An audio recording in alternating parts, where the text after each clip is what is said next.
Let's talk about the features of a cult. What is the difference between a cult and a religion, a normal religion, so to say?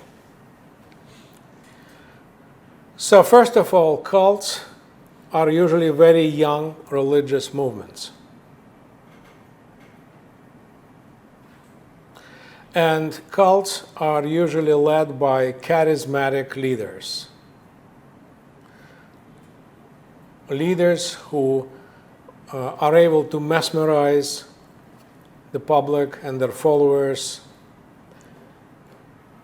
And as a result, leaders who are able to exert complete obedience from their followers. Cults are usually groups, communities that are very tight, and in many cases, if you, God forbid, become a member of such a group, you will be asked to leave your family and to come and live within the community. So that is definitely a red flag. Also, many cults would ask you for not only some donations, but donations of large sums of money. So if you become a member of a religious group and people are asking you to sell your home and donate all this money to the group, that is definitely a red flag. Also, some cults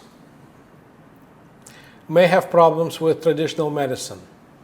We discussed those groups.